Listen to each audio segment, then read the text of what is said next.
Good afternoon, everyone. As you are aware, we recently addressed the press regarding the recent revocation of titles over unpaid ground rents. The good news is that there is a window of 21 days for those who have not paid between 1 year and 10 years to do so. The revocation didn't affect everyone. It affected only people who have not paid us from 10 years and above. As we mentioned the other day, some people are owing ground rent for about 43 years. So many, 42, 41, and so on.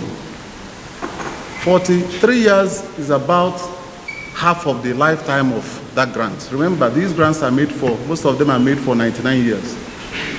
So half of it is 44 and a half years. And somebody is owing ground rent for about half of the life of that grant. That's not good enough. And these are monies that the administration uses to provide infrastructure and make life worth its while in those districts. And most of it all is that the districts that we've revoked are the 10 oldest districts in phase 1, and all of them are fully serviced with engineering infrastructure and other services. So if the government has fulfilled this part of the obligation by providing those facilities and amenities, you, a leasehold person, is not doing your own part of the bargain. It will be difficult for the city to be managed. So we implore everyone who has not paid, not just in the A districts, that's the phase 1 districts, to please go and pay, because we will be coming to the phase, to do the same thing in the phase 2 districts. Any district that starts, the cadastral zone starts with B is phase 2. Anyone that starts with C is phase 3. So Gudu, Otako, Mabushi, Jabi, Dakibu, Katampe Extension, and all of those districts, Kado, we will soon be coming to them. So please, everybody should go and pay his ground rent. And I also want to remind you that that's not the only obligation you have under the grant. You also need to pay your right of occupancy bills and get your certificates. So these are things that are very important for all our allottees to deal with. Thank you. Members of the fourth extent of the realm want to especially welcome you back again here this afternoon. As usual, the 13th, we just ended the 13th section of the Executive Council meeting of the FCT under the chairmanship of the Honorable Minister. And as usually the tradition, at the end of each meeting, we've been directed to ensure that we relate to the press the outcome of the executive meeting, and that's what this section is all about. So we want to welcome you and continue to appreciate you for what you are doing in our mix. Today's ESCO meeting witnessed the submission of 4 memoranda. Out of the 4, 2 were just for ratifications, and then two others were for full approval for fresh award of contracts. Of those 2 that are for ratifications, we might not necessarily take them here because those memorandums have been presented in the time past, but we'll have the opportunity of presenting to you and to the press the additional 2 memoranda that was approved today. And those 2 that were approved today has to borders on the AMC, the acquisition of some earth-moving equipment that will enable them discharge their responsibility, and then on the FRS on our tax processes. Beyond that, the Director of Land is also here. He will give some clarifications on some issues that are also affecting the operation of FCT. So we'll start. I want to call on the coordinator of AMC, who is here, to give us the first rundown on his memo that was approved today. Thank you.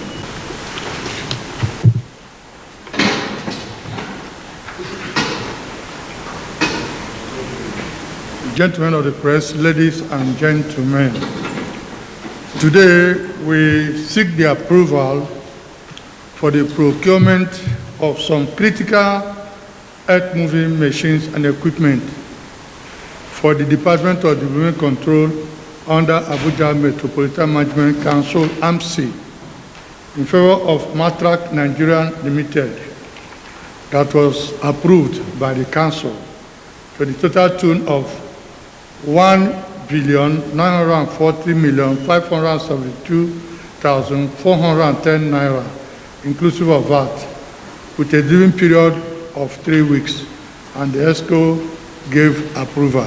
By the special grace of God, with this purchase of this earth-moving equipment, it will ease the work of the development control under AMC. Thank you, and God bless you. Good afternoon, gentlemen and ladies of the press. The memo that was approved for the Federal Capital Territory Internal Revenue Service today was in respect of the procurement of Microsoft 365 license at the tune of 242,827,450 naira. As you are all aware, the FCT is investing significantly in technology that will enhance revenue generation and collection. So this is also one of those investments in technology that the FCT is undertaking. A license we have procured today will enhance our ability to move most of our manual processes into automated processes. It will enhance our ability to communicate within our offices, reduce the use of paper, and also ensure that we're able to have better records, store our information, our documents in the cloud, and essentially to enhance our operations. And I believe that this memo, as approved today, will further aid us to generate revenue for the development of the FCT under the able leadership of His Excellency, the Honorable Minister of the FCT, Barrister Yeson Wike, COM.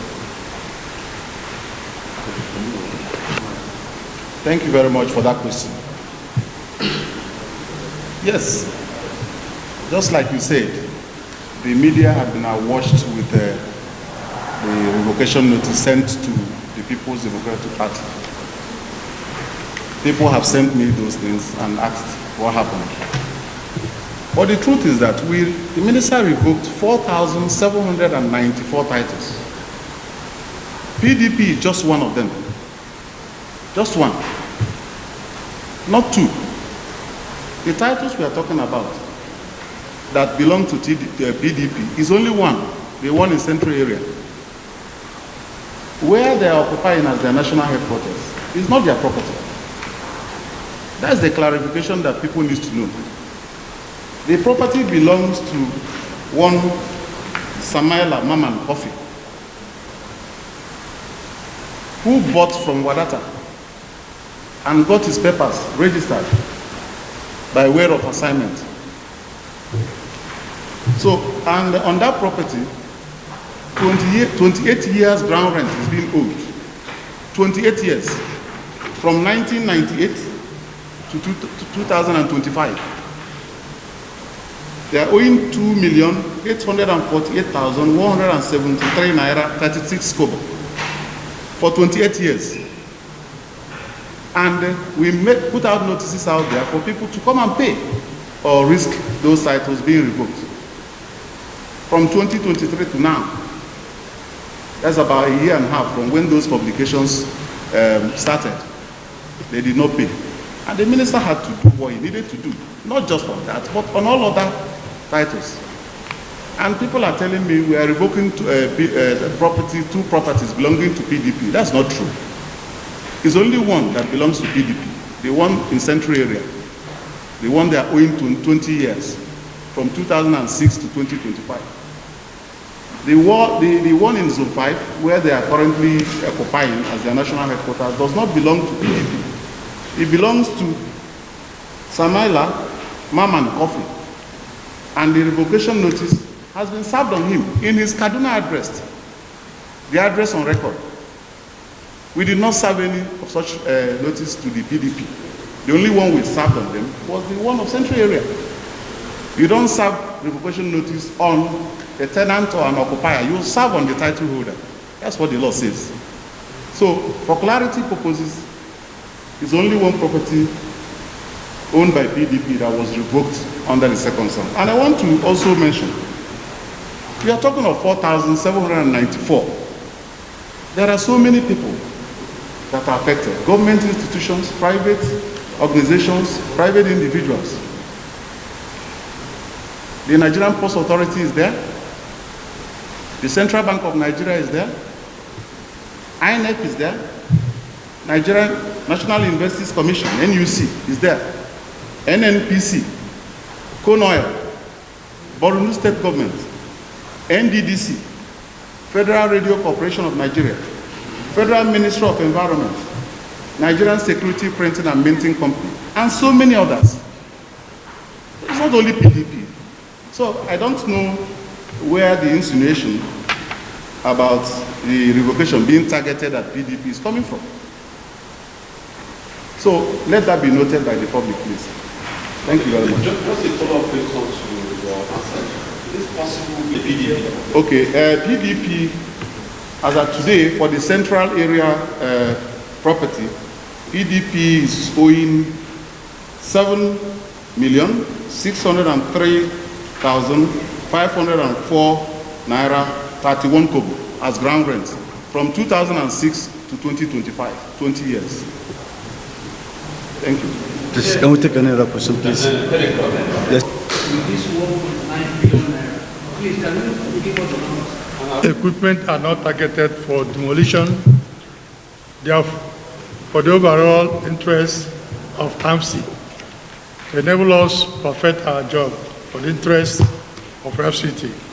Meanwhile, the equipment we are purchasing with this amount include SIM card wheel loader, 1. We have cart wheel loader 950 GC, 1. Excavator 320 GS, 1. Cart excavator 323, 1. And dozer D6, G6, 1. Total equipment of 5 cart earth-moving equipment for the movement control. Thank you. As I said the other day, those titles have been revoked and those properties have reverted to the FCT. And of course, in due course, the administration will take possession of them. But I want to let the public know that it is just because people are not fulfilling their obligations under the grants that these things are happening. Anybody or any organization whose title is revoked by the minister has a window to approach the minister, to write to the minister, appealing for reinstatement of such title. And the minister, in some cases, deserving cases, have approved reinstatement of those titles. So, if you ask me, I would say anybody whose title has been revoked, who now feels that I made a mistake, I should have done this and that before now, should make an appeal to the minister. And the minister will look at it. If he so wishes to reinstate, he will. If there are conditions that will be attached to such reinstatements, if he considered it fit, he will. Then, if he decides not to reinstate, so be it. Because warnings have been sent out in the past and people refuse to comply. But I think that is the best thing for people to do. Not to begin to use blackmail or try to do things that will even get the administration to be recalcitrant to such appeals. That would be the best. Like the letters, the revocation letter that I signed, that was served on PDP. So many people have sent it to me, and I kept wondering, why only PDP? I signed several letters of revocation, and they've been served on their allottees. How come it's only PDP letter that is being circulated? I've kept wondering, what is behind this? But I wouldn't know, I'm a civil servant, so maybe politicians will understand that better. I don't know. But the right thing to do would be for allottees whose titles have been revoked to make an appeal to the Honorable Minister for consideration. And he has been doing that for a lot of people. And I believe we will do so in the circumstances. Thank you. Fully express the outcome of today's meeting. You are representative of the various media houses. Do well to ensure that our activities, the activities of the Federal Capital Territory, is properly, positively positioned in your media houses, devoid of sentiment. Devoid of sentiment. We've worked together in the past 1 year. There's a new trajectory in FCT. There's a new journey in FCT, and we'll continue to enjoin you to be part of that journey. Yes, that journey will incur all manner of criticisms, but what matters most is the end result. The end result is what matters most, and we are all witnesses to the fact that for now, the result seemingly appears to be good. So we want you to ensure that you continue to project our activities in a positive light. Thank you, and God bless all of you.